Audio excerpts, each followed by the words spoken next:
예, 본격적으로 시작을 하기 전에 잠깐, 이제 저희가 지난 시간까지는 딥 뉴럴 네트워크에 대해서 저희가 공부를 했었습니다. 그래서 인공지능의 한 분야인 딥 뉴럴 네트워크, 아티피셜 뉴럴 네트워크에 대해서 공부를 해서 여러분들이 아마 이제 인공지능이라는 게 저런 식으로 활용이 될 수 있구나. 그다음에 저런 알고리즘을 띄고 있구나라는 걸 이해를 하셨을 거라고 개인적으로 생각을 하고 있습니다. 그래서 아마 앞으로는 좀 어렵지 않게 그런 것들을 이해를 받아들이시고 활용을 하실 수 있지 않을까 기대를 하고 있고요. 이제 오늘부터는 본격적으로 다시 교재로 돌아가도록 하겠습니다. 그래서 교재 보시게 되면 이제 뭐 여러 가지 내용이 있긴 하겠지만은 그렇게 어렵지 않은 형태로 조금 진행을 할 수 있지 않을까 싶은데요. 오늘 첫 번째로 이제 교재에서 이제 본격적으로 볼 내용은 챕터 4에서 나오는 이제 라운드 오프 에러, 그다음에 트렁케이션 에러가 되겠습니다. 사실 이제 컴퓨터가 무슨 일을 처리를 하다 보니까 어쩔 수 없이 컴퓨터는 우리보다 조금 부족한 부분이 있습니다. 가장 첫 번째로 큰 부분은 바로 소수점을, 숫자를 일정 수준을 저장을 해서 가져갈 수가 없다라는 단점이 있습니다. 뭐 예를 들어서 컴퓨터는 무한히 반복되는 작업을 할 수가 없습니다. 저희는 이제 무한이란 개념을 여러분들이 이제 고등학교 때 처음 배우셨을 건데요. 무한이라고 하는 것은 사실 무조건 큰 값이 아니라 뭔가 값이 그쪽으로 계속 가는 것을 이야기를 하고 있습니다. 그렇기 때문에 끊임없이 가야 되는데요. 저희가 실수라는 체계 안에서는 그 안에 다양한 형태의 수가 있습니다. 대표적으로 이제 유리수 있고 무리수 같은 거 있잖아요. 근데 거기서 무리수라고 하는 애들이 소수점으로 표현을 하게 되면은 끝없이 숫자가 진행이 돼야지 되는 부분이 있는데요. 컴퓨터는 그런 숫자를 처리를 할 수가 없습니다. 그러다 보니까 이 부분에 어느 자리 숫자까지만 고려를 하다 보니까 그만큼 에러를 가져갈 수밖에 없습니다. 그 부분이 바로 절삭을 끊어서 봤다 라고 해서 하는 이제 라운드 오프 에러, 소수점에 대해서 절삭 에러가 되겠고요. 그 다음에 또 다른 경우 여러분들 이제 미적분학 시간에 혹시 배우셨는지 모르겠지만 테일러 시리즈 배우셨나요? 테일러 익스펜션 해가지고 이제 어떤 함수값을 퓨리에 하셨으니까 뭐 퓨리에 시리즈 하셨을 것 같은데요. 어떤 수학적인 것을 표현을 하기 위해서 변환을 하면서 저희가 사인, 코사인 혹은 그 함수의 함수값과 미분계수 1차 도함수, 3차 도함수들의 합으로 어떤 함수를 표현을 하는 게 뭐 테일러 시리즈 혹은 사인 코사인으로 표현하는 게 퓨리에 시리즈 같은 거였습니다. 근데 얘네들이 무한정으로 그 함수값이나 도함수 개수가 존재한다고 하면은 원래 함수를 정확하게 표현을 할 수가 있지만은 무한정으로 표현을 한다는 거 역시 컴퓨터가 할 수가 없는 부분이 되겠습니다. 그런 부분, 즉 모델을 특정 함수의 모델을 어느 정도까지 잘라서 가져다 쓰다 보니까 생기는 바로 절삭 에러라고 표현이 되어 있는데, 그 부분은 이제 모델의 절삭 에러인 트렁케이션 에러, 이 두 가지에 대해서 한번 이야기를 해보도록 하겠습니다. 사실은 너무 간단한 거라서요. 아마 30분 정도면은 챕터 4는 끝나지 않을까 싶습니다. 그래서 이번 챕터에서는 조금 여러분들이 기억을 해주셨으면 하는 게 어큐러시, 정확도, 정확도, 그다음에 precision, 정밀도 라는 차이가 있는데요. 이런 것들에 대한 좀 개념을 조금 아셨으면 좋겠고요. 그 다음에 역시나 중요한 바로 에러를 정확하게 정량화하겠다라는 거랑요. 그 다음에 역시 앞에서 좀 길게 얘기했지만 라운드 오프 에러, 그 다음에 마지막으로 트렁케이션 에러, 이 두 가지에 대해서 조금 더 공부를 해보도록 하겠습니다. 그래서 이런 것들을 조금 아신 다음에 이제 이런 것들을 뭐 해야 되죠? 에러를 미니마이즈 해가지고 뭐 혹은 이제 뭐 인크리즈 해가지고 뭐 라운드 오프 에러를 인크리즈를 해가지고 뭐 쓴다라고 하는데요. 사실 이런 것들을 좀 정확하게 판단을 하시고 계신 다음에 저희가 어떤 finite different approximation of the first or second derivative, 저희가 사실은 이런 다 뭐 수치적으로 공부하는 이유가 여러분들이 공부하셨던 미분 방정식을 컴퓨터한테 풀 수 있게 해줘야 되는데요. 그때 사실 이런 라운드 오프 에러랑 트렁케이션 에러가 들어갈 수밖에 없다 보니까 이 부분을 조금 고려를 한 파이나이트하게, 인피니트한 게 아니라 파이나이트하게 차이가 있는 것들을 조금 고려한다. 즉 1차도 함수랑 2차도 함수에서 이런 것들을 좀 보겠다라는 거니까 과연 어떤 것들이 있는지에 대해서 좀 더 자세하게 이야기를 해보도록 하겠습니다. 첫 번째 저희가 보셔야 될 건 에러가 되겠습니다. 첫 번째 뉴메리컬 에러가 되겠는데요. 여기서는 이제 앞에서 얘기했던 라운드 오프 에러랑 트렁케이션 에러가 있습니다. 이건 컴퓨터가 컴퓨터가 어쩔 수 없이 만들 수밖에 없는 에러가 존재하겠고요.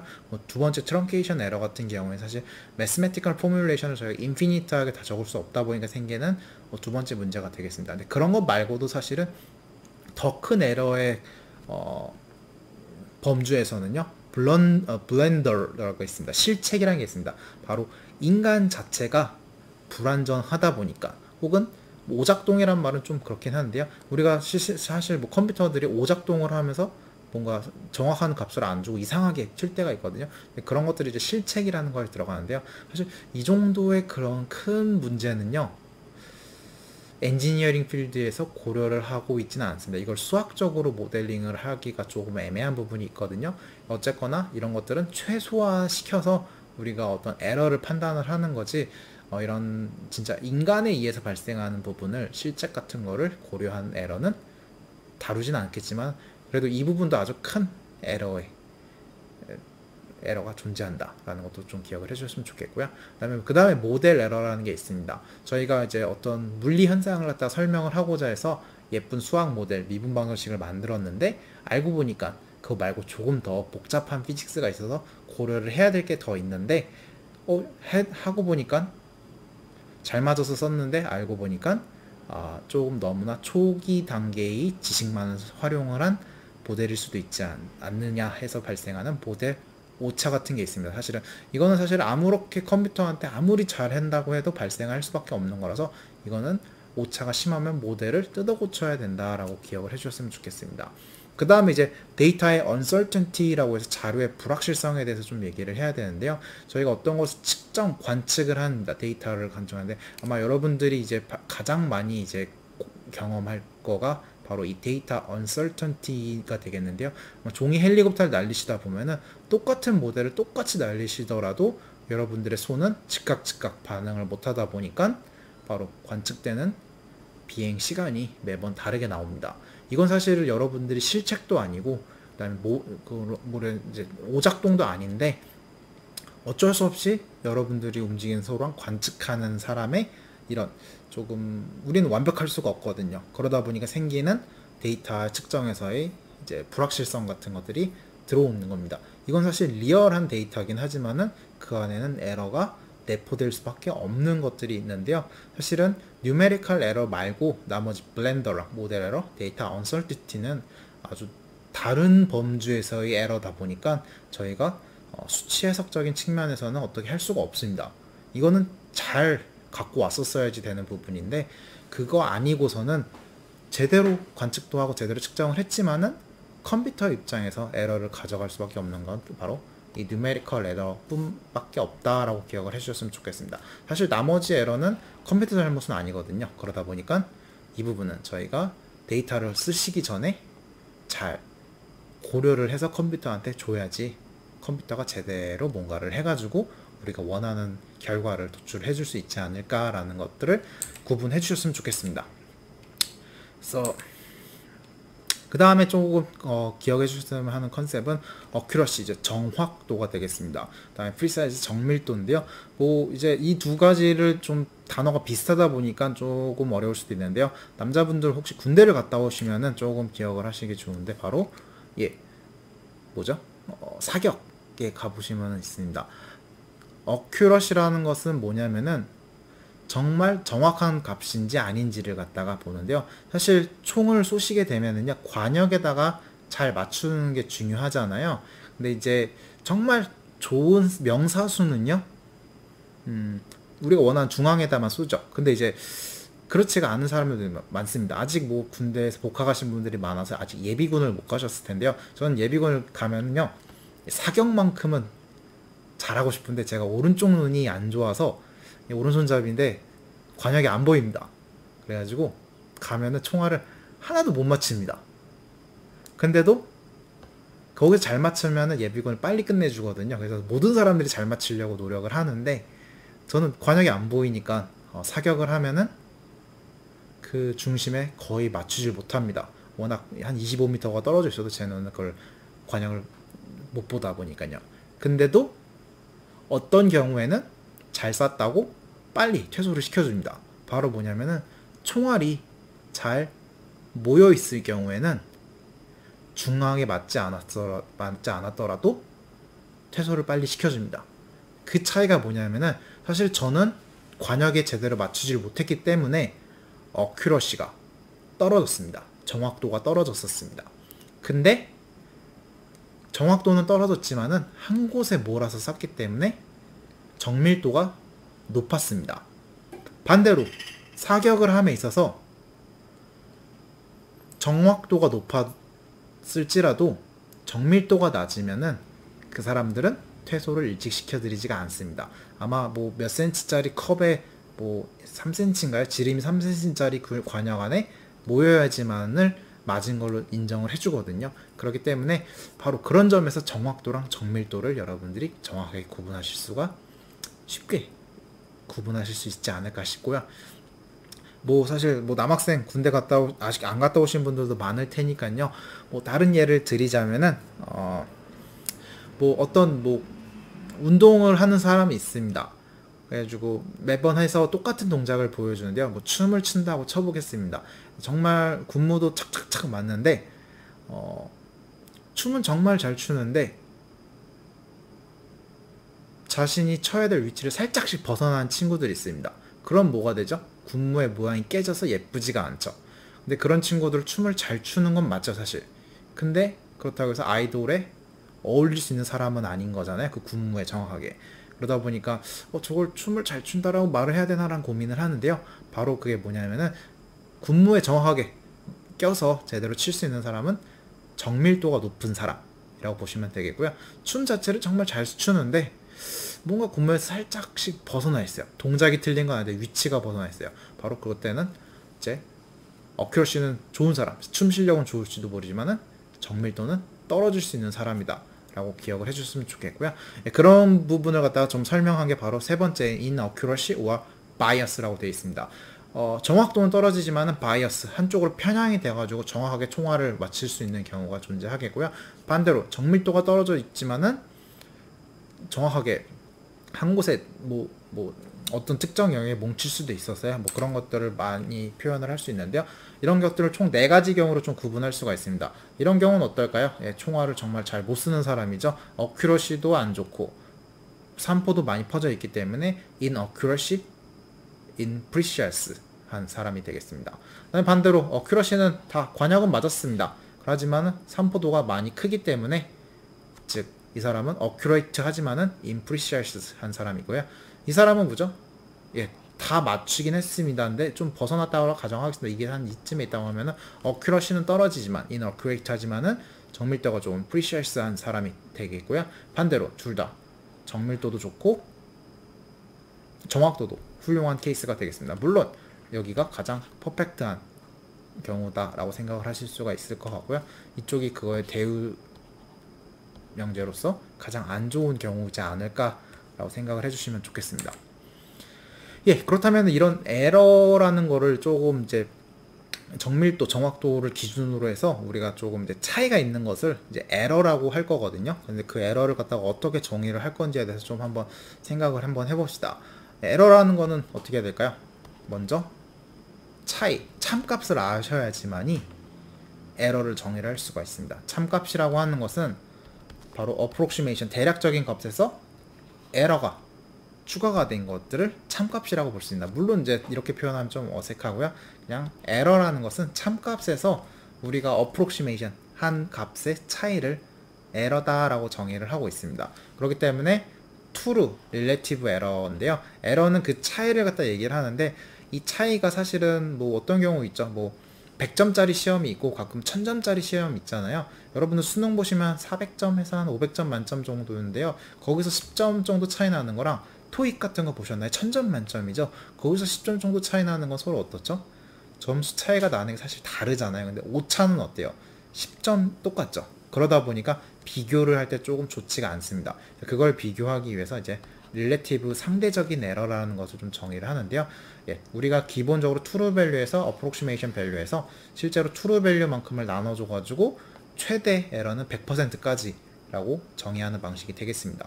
그래가지고 뭐 아까 말한 10점이라고 했잖아요. 1000점에서 10점이랑 500점에서 10점은 서로 에러 정도가 다른 거죠. 그렇기 때문에 이런 것들 1% 에러 혹은 0.5% 에러다, 같은 10점이라고 할지라도 이런 것들을 하기 위해서 상대적인 에러를 갖다가 정의를 하고 있고요. 그 에러 차이가 실제 true 값에서, 참값에서의 차이이기 때문에 true relative error라는 표현을 또 쓰고 있습니다. 그 다음에 이제 true 값을 모를 때가 있습니다. 예. 뭐 예를 들어서 우리가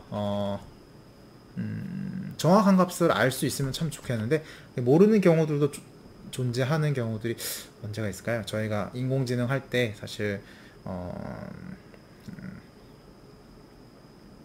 꼭 다 참값을 아나? 그러니까 슈퍼바이즈 러닝을 할 때는 참을 다 알고 있는데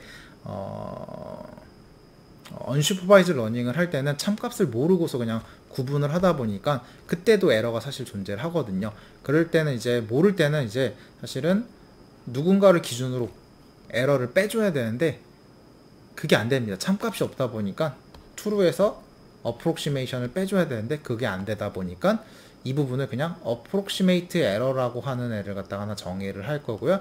그거를 자기 기준으로 relative error를 좀 하고 싶어서 이제 자기 값으로 나눠주는 경우가 있는데요. 그렇다면은 approximation error, true error는 true에서 approximation을 빼준 건데 이 approximated error라는 건 대체 뭘까라고 하냐면은 저희가 뭔가를 모를 때 true 값을 모른다는 소리는 뭔가를 찾아가는 동안에 목표를 모르고서 이제 찾아간다는 뜻이거든요. 그렇기 때문에 approximation error가 한 번이 아니라 사실 여러 번 수렴하면서 찾아갑니다. 그렇기 때문에 현재 스텝에서의 내가 지금 값이랑 저번 스텝에서 값이 있잖아요. 변했을 거 아니에요. 그 변한 거를 한번 빼봅니다. 그래 놓고선 현재 스텝의 값으로 나눠주시게 되면은 최대 100%에서 0%까지의 변화율을 갖다 정의를 할 수 있고요. 바로 전 스텝에서의 approximation 값과 현재 스텝에서의 차이를 갖다가 approximate error다 라고 표현을 하고 있습니다. 그래서 상대적인 에러라고 하고 있고요. 근데 이러면 단점이 뭐냐면은 첫 스텝이라고 하는 애가 있습니다. 그때는 뭐죠? previous approximation이라고 이전 스텝에서의 approximation이 존재할 수가 없잖아요. 그렇기 때문에 첫 스텝에서의 상대 relative error를 구할 수가 없다라는 아주 크나큰 단점이 있습니다. 그렇기 때문에 아마 저희 딥러닝 코드에서도 첫 번째 스텝에서는 이 approximation error 값을 previous approximation이 없다 보니까 그 부분을 처리를 해주려고 어떠한 if 조건문을 갖다 걸었을 겁니다. 그런 부분이 좀 존재한다라는 거고요. 그 다음에 이것은 반복적으로 계속해서 이런 상대 에러가 얼마의 우리가 생각하는 톨러런스보다 이하가 되면은 이 approximation 에러를 그만 찾겠다. 이런 스타핑 크리테리아로 많이 사용되고 있는 에러 잣대가 될 수도 있겠습니다. 그래서 그거에 따라서 이런 식이 있는데 이건 중요한 건 아니고요. 해주고 보시면은 이 슬라이드 넘기겠습니다. 그래서 에러 에스티메이션을 여러 번 반복을 하면서 한번 찾는 건데요.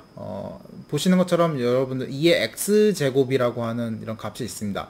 얘를 갖다가 테일러 익스펜션 시리즈라고 해서요. 처음에 함수값을 1, 그 다음에 1차 함수, 그 다음에 2차 함수, 3차 함수, n차 함수로 갖다가 쭉쭉쭉 표현하는 게 사실은 이제 테일러 시리즈가 되겠는데요. 여기서는 사실 n이 무한대로 가져야 되는데 저희가 n으로 무한대로 가지는 않고 이제 끝나져 있는 상태이기 때문에 사실은 이 두 개는 서로 같을 수는 없습니다. approximation이 돼 있다라고 생각을 해주시면 좋을 것 같은데요. 그렇다고 해서 저 n을 무한번을 계산할 수가 없잖아요. 그래서 x에다가 한번 0.5를 갖다가 한번 넣었을 때 어떻게 계산이 될까요? 당연한 거겠지만 지수에다가 0.5 넣어주시면 어떻게 되죠? true 값을 계산하는 부분이 있어야 되는데 여기 있다.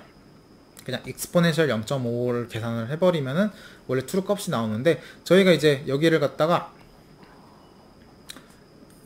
1 x제곱 이렇게 하면서 이거를 계속 가져가 보겠습니다. 얼마나 가져가 볼 거냐면은 exponential x라는 데다가 처음에 0을 넣어주고 그 다음에 이제 여기는 사실은 x의 뭐 0제곱부터 시작한 거죠. x의 1제곱, 그 다음에 x의 2제곱부터 시작을 한 거기 때문에 그 값을 갖다가 x가 1일 때 i-1이기 때문에 0이 나오기 때문에 x의 0제곱이 묘사가 되겠고요. 그 다음에 여기는 뭐 당연히 다 1이 나눠지다가 여기서부터는 2팩토리알, 그 다음에 xs제곱의 3팩토리알이기 때문에 사실은 여기 뭐 1팩토리알이고 여긴 사실 0팩토리알이죠. 그래서 이런 팩토리알의 기준으로 해서 팩토리알이라는 매트랩의 함수가 있습니다. 그래서 그거를 i-1 해주면 팩토리알 0이 들어가서 나누니까 그걸 더해주고 이걸 총 6번 반복을 하면서 쭉 익스포넨셜을 더해주면서요. 뭔가 좀 체크를 하는데요. 에러를 체크를 합니다. 무슨 에러냐면 true 에러입니다. 그래서 에러 언더바 t라고 해놨고요. 그래서 익스포넨셜 true 값에서 현재 내 값이랑 다음에 true 값으로 다시 나눠주면 상대 에러가 될 수 있죠. true relative 에러가 될 수가 있습니다. 곱하기 100 해주시면 되겠는데요. 그 다음에 걔를 어떻게 했죠? i가 1일 때는 뭐 이렇게 프린트를 해주고 그렇지 않은 경우는 이렇게 하는데 어쨌거나 에러 true를 여기서 한번 출력을 해주죠. i가 1이니까요. 그럼 저희는 뭐예요? i 1, 그 다음에 exponential x, result, 그 다음에 true 에러가 39% 정도가 차이가 나겠습니다. 왜 그러냐면은 얘랑 얘가 약 0.39 얼마가 되겠네요. 죄송합니다. 그래서 이 정도 에러가 있을 것 같고요. 근데 relative approximation 상대 에러는 왜 안 구했을까요? 바로 첫 번째 스텝에서는 그 approximation 에러라는 것을 구해낼 수가 없죠. 그러다 보니까 첫 스텝에서는 구할 수가 없습니다. i가 1보다 클 때 뭐예요? i가 2부터 이 approximation 에러를 구하겠다는 뜻이고요. 그건 뭐예요? 현재 exponential 값이랑 exponential x의 old라고 제가 표현해 놓는데요. 전 스텝에서의 값이 있을 텐데 그 말은 뭐냐면 전 스텝의 값을 이렇게 미리 저장을 해놨었어야 되겠죠. i가 1일 때 한번 저장을 해놓은 것을 서로 비교를 해서 지금 값이랑 해서 상대 에러를 비교하는데요. i가 1이 이제 아니가 이제 여기선 실행 안 되고 이제 여기만 실행이 되겠죠. 여기 approximation 에러를 여기서 출력을 하기 때문에 처음에 33%가 되겠습니다. 그런 식으로 총 6번을 반복을 하면 뭐예요? 1, 2, 3, 4, 1, 2, 3, 4, 5 해서 여기까지 고려를 한, 물론 x에다가 다 0.5를 넣어주고서 비교를 한 거겠죠. 그러니까 true 에러는 거의 0.001%가 됐고요. 상대 에러는 0.15 정도의 퍼센트까지 이제 줄어드는 것을 조금 볼 수가 있었습니다. 그래서 둘 다 운이 좋게도 좀 나중에 얘기할 텐데요. 에러 값들이 좀씩 줄어들고 있죠. 그래서 줄어들었기 때문에 사실 뭐 6번만 돌리자가 아니라 이거를 뭐 100번 혹은 10,000번 계속 해보자라고 하면 에러가 쭉 수렴을 해갈 텐데요. 이게 내가 생각하는 것만큼 에러가 많이 줄어든다라고 싶으시면 이제 그만 딱 멈추자라는 조건문을 거셔도 되겠죠. 뭐 이런 식으로 해서 에러를 찾는 코드가 되겠습니다. 뭐 이렇게 해서 이제 true 에러랑 approximation 에러 이 두 가지에 대해 차이를 꼭 기억을 해주셨으면 좋겠고요. 그 다음에 이제 라운드 오프 에러를 좀 보겠습니다. 라운드 오프 에러는요, 이제 소수점의 자리를 우리가 컴퓨터가 가져갈 수 있는 한계가 있다 보니까 생기는 에러가 되겠습니다. 그래서 이 디지털 숫자를 컴퓨터가 얼만큼 가져갈 수 있는지가 바로 이 에러를 최소화하는 데 핵심이 되겠고요. 사실은 요새 컴퓨터에서는 이런 라운드 오프 에러가 그렇게 크지는 않습니다. 옛날 컴퓨터들이나 혹은 계산기에서는 숫자를 유효 숫자라고 하는 것들을 많이 가져갈 수가 없다 보니까 생기는 문제가 있었는데요. 과연 어느 정도가 있는지 한번 살짝 보겠습니다. 그 전에 먼저 좀 기억을 해주셨으면 하는 게 이런 단위인데요. 비트, 바이너리 디지트라고 해가지고 1과 0을 표현을 할 수 있는 숫자가 되겠습니다. 그래서 이게 가장 작은 단위고요. 그 비트라는 곳에는 0과 혹은 1이 들어갈 수 있는데 사실 전기 신호로 전기가 흐르면 1, 전기가 흐르지 않으면 0이다 라는 것을 이 비트라는 단위로 환산을 합니다. 그래서 이런 비트의 시리즈를 최소 단위를 8개를 묶어주시면 바이트라는 게 되겠고요. 여러분들 용량하시면 몇 기가바이트, 몇 테라바이트 하시잖아요. 그때 말하는 바이트가 바로 이 8비트의 합산 단위가 되겠습니다. 그 다음에 그거를 조금 더 모아놓은 게 이제 워드라고 하는데요. 저는 어렸을 때 컴퓨터 학원을 다니면서 GW 베이직이라는 아주 오래된 그런 거를 공부하는데요. 뭐 컴퓨터 활용 능력 시험 이런 거 요새 뭐 하시는데 요새는 뭐 엑셀이라든지 뭐 이런 거 뭐 다루는 거 배우시잖아요. 근데 아마 정보 처리 기사, 뭐 정보 처리 기능사 같은 거 공부하시게 되면은 이런 것들에 대해서 기본적으로 배우셔야 되는데 전 초등학교 때 비트, 바이트, 워드, 필드, 레코드, 블록 파일, 데이터베이스, 데이터뱅크 뭐 이런 데이터에 저장되는 유닛에 대해서 그때 초등학생 때 외웠었거든요. 물론 왜 외웠는지는 모르고 외웠는데 그래도 이때 보니까 이렇게 쓸 수가 있구나 해서 어렸을 때 컴퓨터를 좀 배워놓으니까 공대 오니까 조금 많이 도움이 되더라고요. 그래가지고 쓰잘데기 없는 공부는 없구나 라는 것을 생각하면서 살아오고 있습니다. 뭐 어쨌거나 뭐 비트라는 단위가 있다 보니까 그거를 조금 이제 우리가 생각하는 숫자 단위랑 한번 맞춰 주셔야 됩니다. 그래서 이제 우리가 쓰는 숫자 단위는 이제 십진법이라고 해가지고 보시는 것처럼 8642.9라는 숫자를 표현을 하기 위해서 8의 13, 10의 세제곱, 6의 10의 제곱, 4의 10, 그 다음에 2의 그냥 1, 그 다음에 9의 10분의 1 이런 단위들을 갖다 표현을 하는 게 십진법의 기준이 되겠습니다. 근데 이제 컴퓨터 같은 경우에는 1과 0만 구분을 할 수 있는 이진법 바이너리를 쓰고 있습니다. 이거는 이제 전기가 흐르고 안 흐르고를 관측하는 형태이기 때문에라고 얘기를 해드렸고요. 그러다 보니까 101.1이라고 표현이 되어 있으면 사실은 1에 2의 2제곱, 0에 2의 1제곱, 1에 2의 0제곱, 그 다음에 2의 마이너스 2분의 1제곱이라는 이런 단위를 바탕으로 사실은 5.5라는 숫자가 표현이 되고 있는데요. 그렇다면 이제 그래 이진법 그래 괜찮아. 그래 뭐 이진법이랑 십진법 서로 바꿔가면서 쓰면 되니까 컴퓨터 입장에서 큰 문제가 없을 수도 있습니다. 근데 이 이진법에는 여러 가지가 문제가 있고요. 그 다음에 더 나아가서는 컴퓨터가 다룰 수 있는 자릿수의 개수가 정해져 있습니다. 예를 들어 가지고 저희가 파이라고 하는 이제 무리수를 잠깐 보시게 되면 3.141593 2653 옛날에 친구들이랑 농담 따먹기는 아니고 사실 만두 내기를 했었는데요. 이거를 몇 자리까지 그날 가장 많이 외우냐 하는데요. 친구 중에 한 명이 한 70 몇 자리까지 외웠던 것 같습니다. 정확하게 기억이 안 나는데 사실 한 200 몇 자리까지 외웠던 것 같은데요. 근데 시간을 정해놓고 했던 거라서 아마 70 몇 자리까지 외웠던 것 같습니다. 그래서 A4 용지를 거의 한 줄을 빽빽하게 적었었거든요. 그래가지고 그만큼 하는데 사실 무리수기 때문에 끝이 없는 숫자인데 인간은 그 정도 외울 수 있는데 컴퓨터는 사실은 문제는 컴퓨터가 16비트 체계, 32비트 체계다라는 말을 쓰는데요. 컴퓨터가 처리할 수 있는 숫자의 크기가 16개 혹은 32개 이런 거에 따라서 보시는 것처럼 몇 자리 표현을 할 수가 없다라는 한계가 있습니다. 물론 이 정도 자릿수도 사실 곱하기 연산을 함에 있어서 그렇게 크게 차이를 만들진 않지만은 에러가 상당히 많이 날 수도 있다 보니까 생기는 건데요. 그렇다면 컴퓨터는 왜 이런 일이 생길까라는 건데요. 컴퓨터 여러분들 보시게 되면은 컴퓨터는 쓸 수 있는 자릿수가 사실은 제한이 있습니다. 보시는 것처럼 잠깐 보시면은 자릿수가 이렇게 있으시면 아까 얘기했지만 2의 7제곱, 2의 6제곱은 없네요. 2의 5제곱, 2의 4, 2의 3제곱 있고 이런 식으로 해서 173으로 이제 십진법으로 치환을 한다고 했었는데 컴퓨터는 첫 번째 자릿수를요 플러스인지 마이너스인지에 대해서 할당을 하고 있습니다. 그래서 앞에서 저희가 8비트 컴퓨터라고 하면은 8자리 비트를 쓸 건데요. 그 중에 앞에 1과 0은 플러스 마이너스 사인을 결정을 해주고요. 그렇기 때문에 나머지 7비트만 가지고 연산을 숫자를 설명을 할 거고요. 16비트짜리 같은 경우에는요 하나를 제외한 15비트만 가지고 숫자를 얘기를 할 예정입니다. 그렇다면 15비트짜리 컴퓨터라고 해볼까요? 몇 개나? 하나, 둘, 셋, 넷, 다, 일곱, 여덟, 하나, 둘, 셋, 열네, 열다, 열여섯 총 16비트짜리 컴퓨터라고 치시게 되면은요 물론 요새는 64비트짜리 컴퓨터입니다. 즉 꽤 더 많은 자리를 쓰기 때문에 요새 웬만한 컴퓨터들 노트북 사시면 다 64비트 컴퓨터일 거거든요. 아니면 32비트 그렇기 때문에 16비트를 실제로 쓰지는 않는데 그래도 한 10년 전에는 쓰고 있었던 컴퓨터입니다. 여러분들이 스타크래프트는 안 하셨을 것 같네요. 뭐였죠? 던파 정도 하실 때 정도 컴퓨터가 한 16비트 컴퓨터에서 32비트 컴퓨터 왔다 갔다 할 때거든요. 그래서 아마 그 정도 때 쓰셨을 때인데요.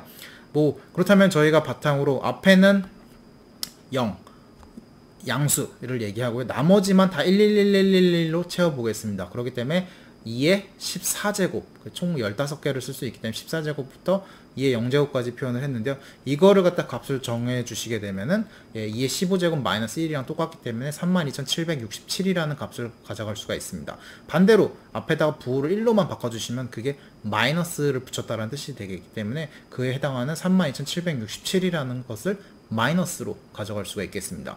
물론 그렇게 따지면 가장 큰 값은 32,767이 될 거고요. 가장 작은 값은 마이너스 32,767이다 라고 기억을 해주셨으면 좋겠습니다. 근데 이제 여기다가 다 0000을 넣으시면은 양수의 가장 작은 값은 0이 된다 라는 것도 알 수 있을 것 같고요. 또 그런 방식으로 또 음수도 가장 작은 음수 말고 가장 큰 음수라고 해야겠네요. 가장 큰 음수를 00000에다가 1 해주시면 이거 뭐죠? 앞에 1은 마이너스라고 있고 뒤에는 0이죠. 마이너스 0이라는 게 존재하나요? 예, 플러스 0이나 마이너스 0이나 똑같죠. 그렇기 때문에 이 마이너스 0에 해당하는 것은 하나 더 쓰자 해서 마이너스 32,768에다가 할당을 해줍니다. 그렇기 때문에 우리는 사실은 가장 숫자 16비트짜리 컴퓨터에서는 이진법으로 표현할 수 있는 게 마이너스 32,768부터 플러스 32,767이라는 값을 표현을 할 수가 있게 되겠습니다. 해주고 이런 게 가능하구나 라는 것들도 있어서, 그렇다면 총 몇 개죠? 이걸 2배를 하시면은 6, 5, 5, 3, 4에다가 하나 정도 추가해줘서 5? 이 정도 숫자를 우리가 다룰 수 있을 것처럼 느껴지잖아요. 근데 진짜 그럴까요? 뭔가 조금 이상하지 않나요? 우리가 숫자를 이렇게 했을 때 정말 그만큼 숫자가 달아질까? 라는 건데요. 한번 조금 더 보겠습니다. 근데 이제 컴퓨터가 만약 이렇게 정말 정수만 다루면 모르겠는데 우리는 다뤄야 되는 숫자들이 실수입니다. 실수. 그렇기 때문에 소수점도 표현을 해줘야 되기 때문에 사실은 아까 말한 그 16비트에서 누구는 정수까지 할당하고 누구는 소수를 할당할지에 대해서도 의논이 필요합니다. 그렇기 때문에 가장 쉽게 표현할 수 있는 방법으로 플로팅 포인트 리프레젠테이션이라고 해서 부동소수점이란 말을 쓰고 있습니다. 이 말은 무슨 말이냐면 다음과 같은 형태로 갖다가 표현을 하겠다라는 뜻이 되겠고요. 여기서 S는 뭐 significant, 앞에 있는 그냥 개수다라고 보시면 되겠고요. 이쪽 B는 베이스, 10진법이면 B가 10이고요. 2진법이면 2가 되겠죠. 그 다음에 그 위에 있는 값을 exponential 지수라고 표현을 하겠습니다. 그렇기 때문에 여기에 적절하게 그 16비트 중에서, 물론 플러스 마이너스는 이미 한 비트가 할당이 되어 있죠. 그렇기 때문에 15개를 S랑 B랑 E에 적절하게 표현을 해주겠다 라는 뜻입니다. 근데 여기서 이런 걸 쓰는 장점은 뭐냐면, 만약에 베이스는 10으로 고정을 하게 된다고 하면은 B에 대한 비트를 아낄 수가 있겠죠. 그래서 이제 시그니피컨트랑 엑스포넨셜에다가 더 어큐러시가 좋은 숫자를 쓸 수 있지 않겠느냐라는 걸 생각을 해주시면 좋을 것 같고요. 그래서 이제 노멀라이제이션이라고 하는데요. 그렇기 때문에 보시는 것 같은 숫자 0.005678이라는 숫자가 있는데요. 이거는 보시는 것처럼 플로팅 포인트 표현 방법으로 5.687의 10의 마이너스 세제곱으로 표현을 하셔도 충분하겠습니다.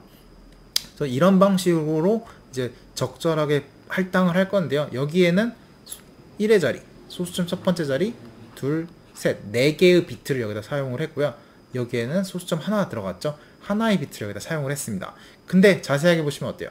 여기 플러스 마이너스 해줘야 되는 거 하나가 존재하고, 야, 지수에도 부호가 있는데 여기도 하나 더 써주셔야 되겠죠. 그렇기 때문에 총 몇 비트짜리죠? 지금 5, 7비트를 사용한 표현 방법이 되겠고요. 만약에 여기에도 하겠다라고 하시게 되면은 좀 다른 얘기가 더 필요하지 않을까 싶습니다. 뭐 어쨌거나 이런 식으로 표현을 할 수 있는 게 플로팅 포인트 표기 방법이 되겠습니다. 그렇다면은 만약에 우리가 5비트짜리 컴퓨터가 있다고 쳐보겠습니다. 그래서 이걸 10진법으로 갖다가 표현을 한번 해보려고 하는데요. 총 5비트다 보니까 하나의 첫 번째 사인은 뭐죠? 부호를 갖다가 정의를 해줄 거고요. 2개는 매그니튜드를 결정을 할 겁니다. 그 다음에 나머지 2비트는 익스포넨셜을 할 건데요. 그 중에 하나는 익스포넨셜의 부호를 쓰는데 쓸 수밖에 없고요. 그 다음에 다른 하나는 그거의 매그니튜드를 갖다가 결정을 하겠습니다. 그래가지고 숫자를 갖다 넣어줘 보니까요. 당연한 거겠지만은 여긴 플러스가 될 수 있고, 가장 큰 값은 9.95, 그 다음에 여기서도 가장 크게 값을 넣어주면 플러스랑 9 해주시면은 9.9에 10의 9제곱이라는 값을 표현을 할 수가 있을 것 같고요. 또 그럼 가장 작은, 양수에서 가장 작은 플러스고요. 0을 넣어주는 건 의미 없죠. 그쵸? 0을 넣어주면 그거에 따라서 값이 변하는 것밖에 없으니까, 그렇기 때문에 1.0의 가장 작은 값은 죄송합니다. 마이너스 9제곱을 넣어주면은 보시는 것처럼 양수 중에서 가장 작은 값이 탄생할 수가 있겠습니다. 뭐 같은 방식으로 음수도 한번 생각을 해보시게 되면은 마이너스 9.9에 10의 마이너스 9제곱과 가장 큰 음수라고 해야 되나요? 그쵸? 어떻게 될까요? 마이너스 1.0에 10에 마이너스 9제곱을 하면 가장 큰 음수가 될 수가 있죠. 뭐 이런 식으로 갖다가 가장 작고 크고 값들을 표현을 할 수가 있습니다. 근데 이런 식으로 해봤더니만 문제가 되는 게 뭐냐면요. 마이너스 1.0의 10의 마이너스 9제곱과 플러스 1.0의 10의 마이너스 9제곱 이 둘 사이에는 우리가 0은 아닌데 그 값을 표현할 수가 없는 일이 발생을 합니다. 이 말은 숫자를 표현할 수가 없다라고 해서 언더플로우라는 표현을 쓰고 있고요. 반대로 9.9의 10의 마이너스 9제곱보다 더 큰 숫자는 우리가 표기 자체가 안 됩니다. 바로 그런 이상한 값을 넣게 되면은 갑자기 연산이 오버플로우 됐다라는 표현을 쓰거든요. 그래서 연산에 에러가 돼서 인피니트한 값을 주는데요. 뭐 컴퓨터 코드 좋아하시는 분들은 스택 오버플로우라는 말이 있습니다. 그래서 코드가 스택이 넘치도록 된다라는 뜻으로 이제 생긴 사이트이긴 한데요. 이때 쓰는 단어가 바로 오버플로우가 되겠습니다. 그래서 어쩔 수 없이 이런 오버플로우한 값이 들어가면은 컴퓨터는 그냥 무한의 값을이다 라고 해서 none of value라는 말을 그러니까 숫자가 아닙니다 라는 에러를 토해내 줄 수도 있고요. 아니면 얘가 표현해낼 수 있는 가장 그냥 그 큰 값을 토해내 주는 경우들도 존재합니다. 근데 뭐 어쨌거나 이런 플로팅 포인트를 쓰시게 되면은 바로 소수점에 가져갈 수 있는 디지트의 개수에 따라서 우리가 표현해 줄 수 있는 가장 큰 숫자랑 가장 작은 숫자들이 존재해서 이 언더플로우랑 이 오버플로우는 당연하게 생길 수밖에 없다라는 것도 기억을 해주셨으면 좋겠고요.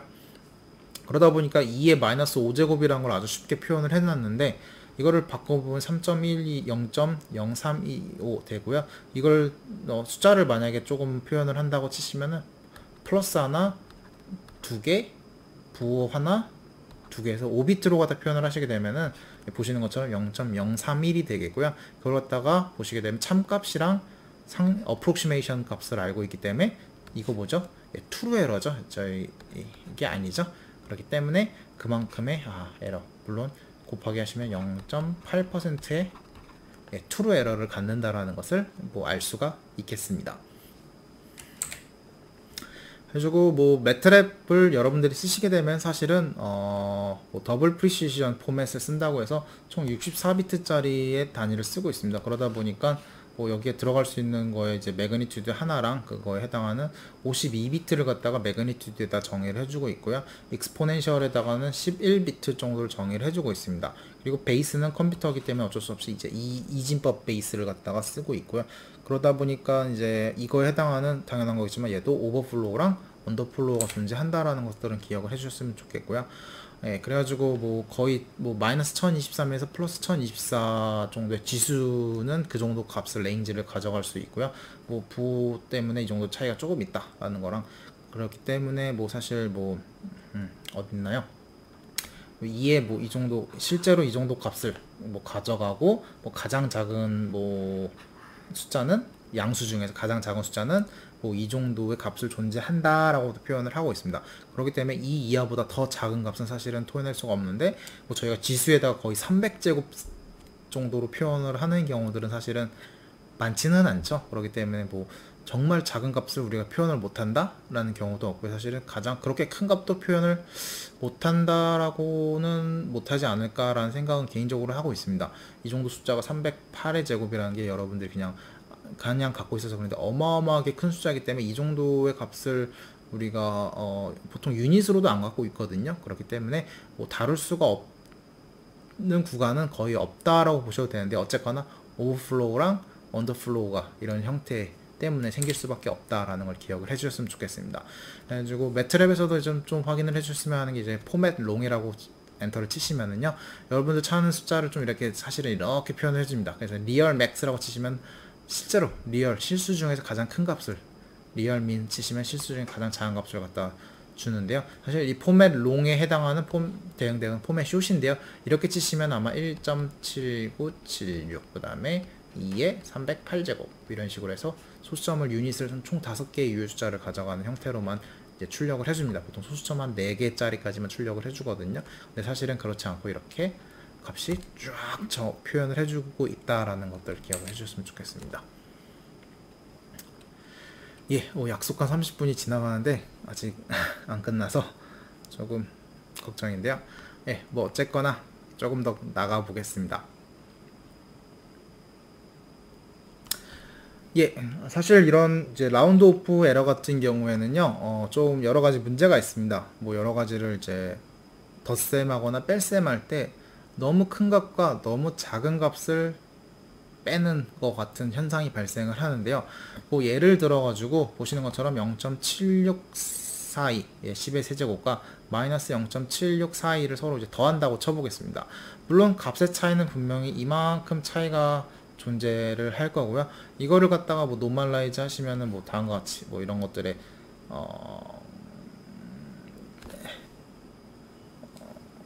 표현이 되는 것들에 대해서들도 보시게 되는데, 여기서 문제가 뭐냐면요, 분명히 나는 0.00001에서 10의 세제곱이니까 빼시면 0.1이라는 차이를 분명히 얻어놨는데, 진짜 그럴까요?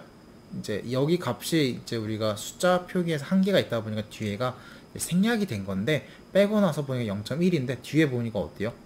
이제 컴퓨터는 자릿수가 이제 남으니까 표현을 이렇게 하겠죠. 0.1에 10에 뭐 몇 제곱인데 뭐 3제곱 쓸 필요 없이 이렇게 쓰면 좋지 않을까 했는데, 이 뒤에 숫자를 표기를 했는데 이 숫자 정말 참일까요? 참이 아닙니다.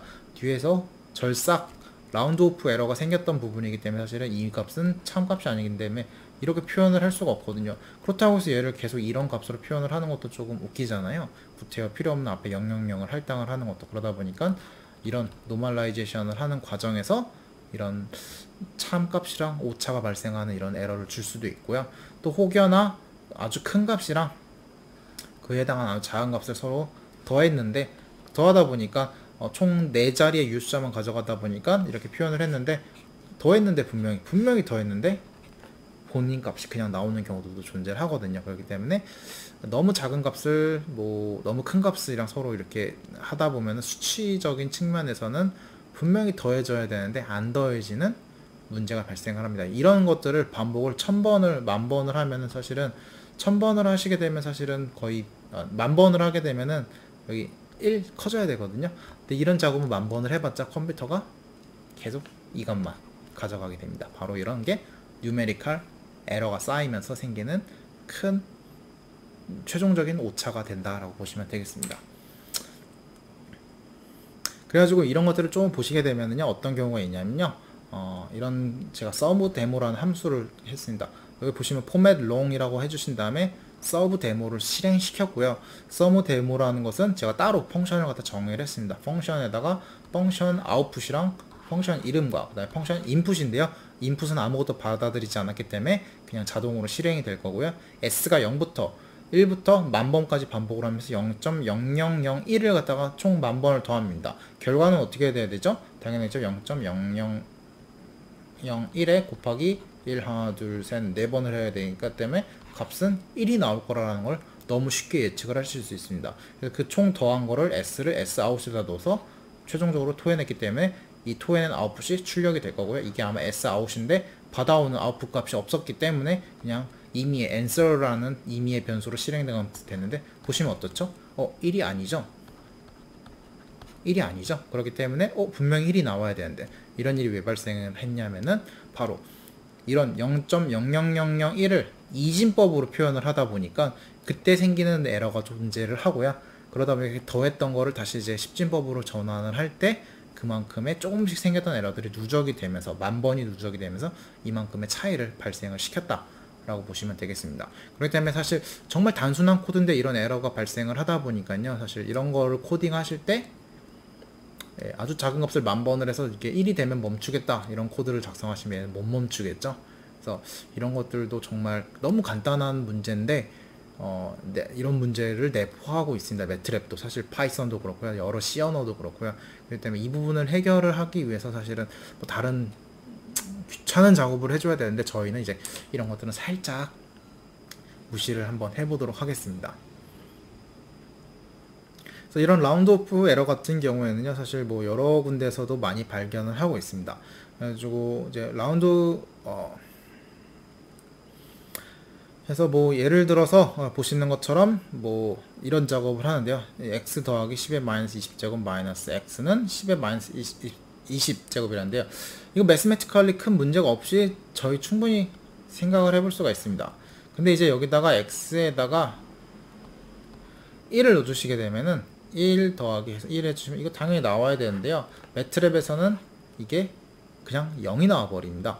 저희 아까 뭐 얘기했지만 10에 마이너스 308제곱까지 되지 않아요 라고 했었는데, 예, 그쵸. 저도 이런 것들이 문제가 돼서 너무 큰 수랑 작은 숫자를 갖다가 함에 있어서 이런 에러들이 생긴다라는 것들이 조금 문제가 있지 않을까 싶습니다.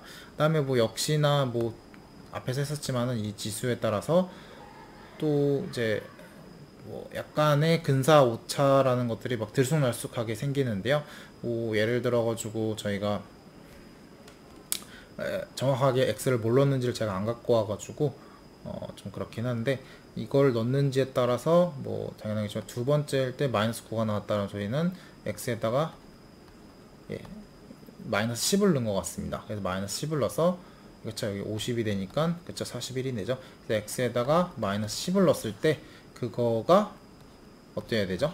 분명히 집에 마이너스 10제곱을 줘야 되는데, 이 반복적으로 플러스 마이너스 플러스 마이너스 플러스 마이너스 하면서 어때요? 결과가 값이 이상하게 뭐 처음엔 1, 처음엔 마이너스 9, 41, 마이너스 120 하면서 값이 점점 오히려 2의 마이너스 10제곱이라고 하는 되게 작은 값이잖아요. 그래서 거의 이 정도에 있을 것 같은데 0이라고 하면은, 그쵸. 근데 이게 오히려 벌써지면서 발산을 하는 것 같은 형태를 보여주고 있습니다. 그렇기 때문에 꼭 우리가 어느 정도 적절하게 안 가져가면은 이런 에러도 있고요. 사실 이런 라운드 오프 에러 때문에 이런 트렁케이션 에러도 엄청나게 크게 영향을 주고 있구나라는 것들도 확인할 수가 있겠습니다. 다음에 이제 트렁케이션 에러를 조금 빨리 보겠습니다. 생각보다 시간이 항상 오래 걸리네요. 제가 30분이라고 했는데요. 사실은 1시간 반 정도 항상 걸렸던 것 같습니다. 조금 더 속도를 내도록 하겠습니다. 트렁케이션 에러 같은 경우에는 이제 절삭 에러라고 표현을 하고 있고요. 사실은 이제 우리가 주로 많이 경험을 해보진 못한 에러가 되겠습니다. 근데 이제 뭐 예를 들어서 이제 테일러 시리즈에서 우리가 뭐 인피니트하게 많은 항을 가져갈 수가 없다라는 것도 존재하겠지만요. 그거 말고도 예를 들어서 우리가 이제 나중에 좀 자주 배울 finite difference equation이라고 해서요. 시간에 대해서 뭔가 한 편을 미분을 해줄 때 이걸 차분으로 표현을 합니다. 아주 정말 인피니트하게 작은 구간이거든요. 왜냐면 리미트 뭐 델타 t를 0으로 보낸다라고 하는데, 이런 것들은 컴퓨터가 수행을 할 수가 없습니다. 그렇기 때문에 얘를 0으로 보내는 게 아니라 델타 t가 특정하게 얼마나 사이즈를 가질 때라고 표현을 해가지고 그것을 보시는 것처럼 이렇게 차분한 형태를 표현을 하게 되는데요. 이런 경우도 사실은 이제 트렁케이션 에러들이 발생을 하게 있을 거다라고 보시면 되겠습니다. 뭐 테일러 시리즈 같은 경우에도 우리가 다음 위치에서의 함수값은 기존의 함수값을 1차 미분, 2차 도함수, 3차 도함수들의 이 시리즈 항만큼 가져가면 된다고 했지만은, 우리가 제로 오더 어프록시메이션, 퍼스트 오더 어프록시메이션, 세컨 오더 어프록시메이션에 따라서 이 정확도가 증가하는 게 달라지기 때문에 이런 것들도 대표적인 트렁케이션 에러다라고 보시면 되겠습니다. 제로 오더 어프록시메이션 하면 다음 스텝의 값이랑 얘랑 똑같죠. 아무리 봐도 이렇게 에러가 크게 발생을 하죠. 근데 first order approximation까지 해주시면 얘가 이만큼 좀 기울기 값이 있기 때문에 그 함수 값에다 기울기를 해서 얼만큼 값만큼을 고려를 하기 때문에 이만큼에서 에러가 이만큼 좀 줄어들죠. 그렇기 때문에 이만큼 더 고려를 하는 정도에 따라서 최종적으로 트루 값이랑의 에러가 줄어든다라는 것까지 기억을 해주시면 좋겠습니다. 그래서 뭐 그거에 따라서 우리가 몇 차까지 고려했다, 그 다음에 몇 차 이상부터는 무시하겠다 라고 하는 이제 레지디얼 항들을 갖다 이야기를 하고 있고요. 그래서 이런 경우에 대해서는 뭐 수학적으로 좀 관심 있으시면 이런 기호를 잘 고려해 주시면 되겠는데요. 그게 아니라 여기서부터 이제 n 플러스 1차 항부터는 오미트, 무시했다 라고 생각을 하시면 되겠습니다. 그래가지고 뭐 예를 들어서 저희가 테일러 시리즈를 하는 데 있어서요, 어떤 함수인가요? 코사인 x를 갖다가 테일러 시리즈를 한번 수행을 하시게 되면은, 나는 3분의 파이라는 곳에서 값을 알고 싶은데 어디서부터 알고 싶냐면은 4분의 파이라는 데서 알고 싶다. 이쪽으로 표현을 해주겠습니다. 그래가지고 코사인 4분의 파이랑 3분의 파이는 서로 엄연하게 다르죠. 그렇기 때문에 이 정도의 에러가 존재할 거고요. 그 다음 첫째 항까지 더 고려를 하시게 되면은 이 정도의 값을 가져가고, 이렇게 해서 점점 사실 점점 똑같아집니다. 이 항을 더 많이 고려하면 고려할수록 0.5 차이만큼을 분명히 가지고 있기 때문에 이것을 갖다 비교를 해주시면 이렇게 쭉 수렴을 해주는 걸 볼 수 있고요. 우리가 참값을 알고 있기 때문에 0.5라는 값을 알고 있기 때문에 그걸 기준으로 보시게 되면 41% 에러에서부터 값이 크게 6차 항까지 고려하시면은 충분히 에러가 뭐 10의 마이너스 2제곱까지의 항을 에러를 가져가니까 뭐 퍼센테이지라고 생각을 하시게 되면 엄청 작은 ppm 단위로의 에러가 존재합니다. 그렇기 때문에 이 테일러 시리즈 같은 경우에 사실은 이렇게 5차항, 6차항까지만 고려를 하시더라도 충분히 정확도가 뛰어난 결과를 준다 라는 것을 알 수 있기 때문에 컴퓨터한테 이상 시키질 않는 거죠. 이 정도만 갖고 가십시다. 대신 에러의 크기는 이 정도니까 라는 걸 알고 가시면은 나중에 최후에 나온 값에서 이 정도의 에러가 존재할 수도 있겠구나 라는 것을 알 수가 있겠습니다. 예, 그 다음에 이제 Numerical Differentiation인데요. 뭐 사실 이거는 나중에 이 책의 거의 후반부나 혹은 다른 부분에서도 이제 많이 다룰 내용이라서 이제 조금 이제 살짝 얘기를 하자면요. 저희가 테일러 시리즈에서 사실은 이제 나오는 겁니다. 그래서 저희가 원래 함수값이, 원래 다음 위치에서 함수값은 원래 함수값에다가 1차 도함수의 차이만큼, 그 다음에 2차부터 이제 무시했다라고 하는데요. 이제 이거를 갖다 좀 다시 정리하면 얘를 1차 도함수를 기준으로 정리를 해주시게 되면은 이쪽 뒤로 보내니까 두 개 빼주시고, 그 다음에 h라고 하는 게 그 둘 사이 구간의 거리기 때문에 i 플러스 1 빼기 xi가 되겠습니다. 이렇게 표현을 하고, 그 다음에 얘가 뭐였었죠? 예, 분명히 이거 넘기고 할 때 나는 5의 2창 제곱이 남았을 줄 알았는데 나누기 h를 하면서 h를 나누다 보니까 이게 하나 항이 줄어서 에러의 1차항이 된다라고 표현을 하고 있는데요. 바로 이런 게 바로 뭐죠? 나는 미분이란 것을 이렇게 finite different하게 표현을 할 거고요. 그 다음에 h에 대한 1차항만큼의 에러가 존재하겠구나. 즉 이 둘 사이에 거리만큼의 오차가 아마 여기에 존재하지 않겠느냐라는 것을 대략적으로 알고 갈 수가 있겠습니다. 즉 사실은 어떤 함수가 있으시면요, 그 어떤 점 위치에서의 실제 미분 계수는 다음과 같이 미분이 될 거고요. 오히려 그림에 지저분해지기는 실제 미분 값이 존재를 할 거고요. 그 다음에 이런 둘 사이에 이만큼 떨어져 있기 때문에 이 위치에서의 기울기를 구하시게 되면은 다음과 같은 기울기가 나올 텐데, 기울기가 분명히 차이가 존재하죠.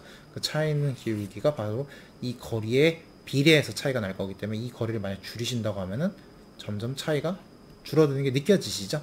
그렇기 때문에 finite difference 1차 항은 두 개의 거리가 짧으면 짧을수록 에러가 줄어들 수 있겠구나 라는 것을, 그거에 비례해서 줄어든다라는 것을 예측을 하실 수도 있게 되겠습니다. 뭐 이렇게 해서 구하시는 게, 이렇게 해서 실제 미분 값을 다음 앞에 밸류랑 같이 구하시는 거를 forward differentiation, 뒤에 값으로도 이렇게 할 수 있죠. 그냥 backward differentiation 이라고 표현을 할 수도 있고요. 그게 아니고 양쪽 두 개의 값을 차이로 가지고 또 표현을 할 수 있습니다. 이런 경우에는 에러가 두 개의 제곱에 비례해서 생기기 때문에요. 오히려 에러가 좀 줄어든다 라고 표현을 조금 하고 있습니다. 그렇기 때문에 2차항만큼의 비례, 1차항만큼 민감하게 비례하지 않고 그 2차항만큼의 비례해서 사실은 더 정확한 값을 도출할 수가 있다라고도 표현을 하고 있습니다. 이거는 중앙차분법이라고 표현할 Central Differentiation 이라고도 표현을 하고 있습니다. 총 세 가지, forward, backward, centralization인데요. 이 중에서 centralization이 가장 많이 어큐러시를 갖고 있는데요. 그 이유는 사실은 양쪽 점을 쓰잖아요. 원래 기준점 대비. 그렇기 때문에 뭐예요? 정보를 더 많이 알고 있죠. 그렇기 때문에 뭐 당연한 거지만 연결을 한다고 쳐더라도 더 정확하게 연결할 수가 있죠. 그렇기 때문에 에러가 줄어들지 않겠느냐라는 것은 너무나 당연한데, 사실은 데이터 포인트를 하나 더 알고 있어야 된다는 약점이 있습니다. 그래서 뭐 이런 식으로 finite difference 메소드를 써가지고 저희가 실제로 이제 계산을 할 수도 있긴 한데요. 뭐 그런 게 중요한 거는 아니니까 살짝 여기 좀 넘기겠습니다. 그 다음에 이제 total numerical error 정도 잠깐 보겠는데요. 전체 수치 오차가 사실은 더 중요한 부분이 있습니다. 저희가 두 가지의 에러에 대해서 봤습니다. 이제 라운드 오프 에러랑 트렁케이션 에러가 존재한다 라고 표현을 했었는데요. 사실은 이제 라운드 오프 에러는 숫자를 어느 이상 못 쓰다 보니까 생기는 문제잖아요. 그렇기 때문에 이제 그런 문제가 있었고, 절단 오차라는 것은 이제 저희가 어느 부분 자르다 보니까, 즉 간격을 촘촘하게 못 가져가거나 모델을 길게 못 가져가기 때문인데요. 근데 이제 간격의 크기를 줄이면 어떻게 될까요? 간격을 크기를 줄이게 되면은 절단 오차는 분명히 줄어들죠. 왜냐면 여러 번 한다는 뜻이잖아요. 근데 이제 계산 횟수가 증가하죠. 그 말은 뭐예요? 매번 숫자마다 라운드 오프 에러가 있는데 그 숫자가 많이 연산이 수행이 되면서 반올림 오차가 상대적으로 올라갑니다. 반대로 절단 오차를 증가시켜서 간격을 늘려서 천천히 하면 이쪽은 줄어들겠죠. 그러다 보니까 사실은 트렁케이션 에러랑 라운드 오프 에러는 이런 반복하는 스텝 정도에 따라서 주는 에러에 서로 완전 역상관관계가 존재하고 있습니다. 그러다 보니까 전체의 토탈 에러는 어느 정도 미니멈 포인트를 갖고 있는 구간이 존재를 하고 있고요. 그래서 우리는 사실은 이런 것들을 잘 고려를 해가지고 모델의 크기랑 다음에 숫자의 라운드 오프 에러를 가져가는 것들 사실은 옛날에는 되게 중요했었습니다. 근데 이제 지금은 워낙 좋은 연산을 해주는 컴퓨터들이 존재하고 있어서 이제 뭐 이런 테스트를 갖다가 주로 수행을 하고 있지는 않지만은 그래도 옛날에는 이런 것들을 했었구나 라는 것들을 기억을 해주셨으면 좋겠고요. 그 다음에 이제 거의 다시 이제 마지막에는 이제 블런드랑 모델 에러, 이제 데이터 언서티티 얘기를 했었는데요. 얘네들은 사실 컴퓨터가 발생하는 에러가 아니라 인간 자체 혹은 정말 외부의 다른 환경에 의해서, 그 다음에 데이터 자체에서 뭐 생기는 그런 문제점들이기 때문에 사실은 컴퓨터가 어떻게 손을 쓸 수가 없는 부분이다 라는 것들을 기억을 해주셨으면 좋겠습니다. 그렇기 때문에 뭐 이제 좀 빠르게 에러에 대해서 좀 살짝 얘기를 했었고요. 사실 이제 컴퓨터는 항상 에러를 가져갈 수밖에 없기 때문에 100% 정확하게 수학자들이 하는 것처럼 100% 완벽한 수학 이론해를 줄 수가 없습니다. 그렇다 보니까 컴퓨터로 뭔가를 하실 때는 항상 에러를 가져갈 수 있는데 그 에러를 어떻게 하면 최소화를 할 수 있을까? 그 다음에 이런 에러가 쌓여가지고 내가 혹시 잘못된 해석 결과를 도출할 수도 있잖아요. 뭐 0.001을 만 번 했다면 1이 안 나오고 0.9999999입니다 라고 이렇게 멍청한 해석 결과를 줄 수도 있어요. 그래서 그런 것들을 문제를 발생시키지 않기 위해서는 나는 어떻게 해야 될지에 대해서도 한번 좀 고민을 해보셨으면 좋겠고요. 항상 그런 에러가 존재해서 나한테 준 값이 잘못된 값이 아닐지라는 거. 뭐 기억을 해줬으면 하는 거는 역시 컴퓨터 이진법을 쓰다 보니까 조금 십진법으로 변형을 함에 있어서 가져가는 문제점이 존재를 하고요. 사실 뭐 무리수와 같은 이제 무한대를 가져갈 수 없는 트렁케이션 에러, 두 가지 에러가 존재를 하고 있다라는 것들 때문에 우리는 뭔가가 컴퓨터로 돌렸을 때 의심쩍은 결과들이 있을 수도 있다라는 거고요. 사실 이게 뭐죠? 앞에서 저희가 배웠던 딥러닝에서도 좀 들어가겠죠. 저희가 수많은 코에피션트 다뤘는데요. 걔네들이 뭔가 업데이트되고 막 해서 반복적으로 막 폼은 돌렸는데요. 뉴메리컬 에러가 쌓이다, 라운드 오프 에러가 분명히 존재를 하겠죠. 그렇기 때문에 우리는 어느 정도 수렴을 해서 좋은 값이라고 주장을 했을 수도 있지만은 그 안에는 수많은 에러가 누적이 되어 있을 수도 있겠구나 라는 것들도 기억을 해주셨으면 좋겠습니다. 어쨌거나 오늘 강의를 했던 부분은 이제 여기까지, 뭐 어렵지 않은 내용이라서 조금 빠르게 지나갔습니다. 그래서 아마 좀 쉽게 이해를 하실 수도 있는 부분도 존재하실 거고요. 뭐 책을 읽어보시기를 항상 저는 먼저 강조를 드리고 있습니다. 책을 읽어보시고 제가 얘기한 부분이랑 책이랑 좀 다른 부분이 존재를 하면은 책을 좀 따라 주셨으면 좋겠는데요. 제가 생략을 한 부분이 있어도 아마 오늘 얘기한 거에서 책이랑 충돌을 일으키는 부분은 없지 않을까 싶습니다. 그래서 뭐 그렇게 어려운 내용들은 아니기 때문에 뭐 가볍게 수치 해석을 하시기 전에는 항상 이런 에러가 존재를 한다라는 것들을 꼭 머릿속에 기억하시고 그 다음 부분부터 진행을 해주시면 감사하겠습니다. 오늘 강의 여기서 마치도록 하겠고요.